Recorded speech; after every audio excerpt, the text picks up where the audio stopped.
হাইলাকান্দিতে আস্ত একটি রাস্তায় গায়েব। সিসি ব্লকের রাস্তা রয়েছে কাগজে কলমে, বাস্তবে কোথাও নেই সেই রাস্তার অস্তিত্ব। কেলেঙ্কারি লালা ব্লকের সুদর্শনপুর কালাছড়া গ্রাম পঞ্চায়েতে কোনো কাজ না করেই 7 লক্ষ টাকা আত্মসাতের অভিযোগ। হাইলাকান্দি জেলায় এমজি ইনরেগার অধীনে রাস্তা নির্মাণের নামে 7 লক্ষ টাকা আত্মসাতের অভিযোগ। কাগজে কলমে উল্লিখিত রাস্তার কোনো অস্তিত্বই খুঁজে পাওয়া যায়নি। লালা ব্লকের সুদর্শনপুর কালাছড়া পঞ্চায়েত এলাকায় দুর্নীতি। সিসি ব্লকের রাস্তা দেখানো হলেও বাস্তবে কোনো রাস্তাই নেই। ঘটনায় তীব্র চাঞ্চল্য। 2024 সালে এমজি এনরেগা প্রকল্পের অধীনে পাথরিগাঁও এলাকায় প্রায় 7 লক্ষ টাকার সিসি ব্লকের রাস্তা তৈরির কথা ছিল, কিন্তু কাজ না করেই পুরো টাকা আত্মসাতের অভিযোগ উঠেছে। তথাকথিত সেই রাস্তা এখন মরণ ফাঁদে পরিণত। জল কাদায় পুরো রাস্তা চলাচলের অযোগ্য হয়ে পড়েছে। স্থানীয়দের অভিযোগ, রাস্তা নির্মাণে বরাদ্দ হয়েছিল 7,33,000 টাকা, কিন্তু 1 টাকাও খরচ করেননি ঠিকাদার। স্থানীয় বাসিন্দা হুসেন আহমেদের মুখে শুনুন। সিসি রাস্তা হওয়ার কথা আসলো, বা যে ডকুমেন্ট যেগুলো আছে এই ডকুমেন্টে এই রাস্তাগুলো আছে, কিন্তু প্র্যাকটিক্যালে দেখা যায় একটা টাকারও এই রাস্তার কোনো কাজ হয়েছে না। 7,33,000 টাকা 33,000 টাকা এই রাস্তার।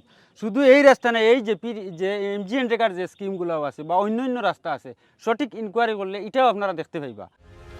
অসম জাতীয়তাবাদী যুব ছাত্র পরিষদের জেলা সভাপতি জাকির হোসেন বরভূঁইয়া বলেন, হাজার হাজার মানুষ এই রাস্তা ব্যবহার করেন, অথচ এই রাস্তা তৈরিতে 1 টাকাও খরচ করা হয়নি। এই ঘটনায় সংশ্লিষ্ট ইঞ্জিনিয়ারের বিরুদ্ধে তদন্তের দাবি তুলেছেন তিনি। মানুষ আবা যাবা করে, আবা যাবার কোনো রাস্তাও নাই। যে অবস্থা অতখান ফেক, কিন্তু ছাত্রছাত্রীরা 5-6টা স্কুল আছে, কিন্তু ছাত্রছাত্রীরা স্কুল আবা যাবা করতে পারেন না, বড় সমস্যাত পড়ছে। কিন্তু আমরা অসম জাতীয়তাবাদী যুব ছাত্র পরিষদে বলতে চাই যে এই কেলেঙ্কারি যে করছে, যে ইঞ্জিনিয়ার আছে, অতি সত্য আইনের আওতায় আনার জন্য আমি এটা আবেদন রাখছি।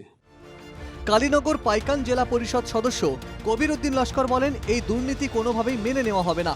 তিনি কি বলছেন শুনুন। কালীনগর পাইকান জিলা পৰিষদ সমষ্টিৰ মানুহে আমাক জিলা পৰিষদ সদস্যৰ প্ৰতিনিধি হিচাপে নিৰ্বাচিত কৰিছে। গতিকে আমি কৈছোঁ যে এই 5 বছৰ আমাৰ সমষ্টিৰ ভিতৰত কোনো অৱস্থাত কোনো কাৰণত জব কাৰ্ড কেলেংকাৰী, জব কাৰ্ডৰ টকা আত্মসাৎ আৰু এনেধৰণৰ কাম নকৰাকৈ স্কিমৰ পইচা উদাও কোনো কাৰণতে আমি মানি নলওঁ। ইয়াৰ বিৰুদ্ধে প্ৰতিবাদ হ'ব। বিষয়টি নিয়ে যোগাযোগ করা হলে সংশ্লিষ্ট ইঞ্জিনিয়ার হুমকি দিয়েছেন বলে অভিযোগ উঠেছে।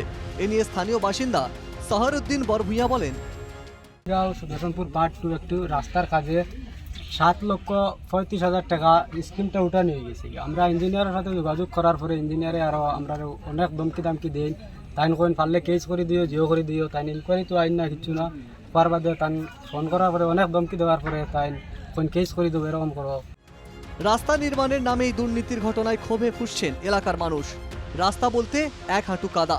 এলাকার বাসিন্দাদের রাস্তা নিয়ে তদবির করতে গেলে ইঞ্জিনিয়ার উল্টে হুমকি দিয়েছেন বলে অভিযোগ।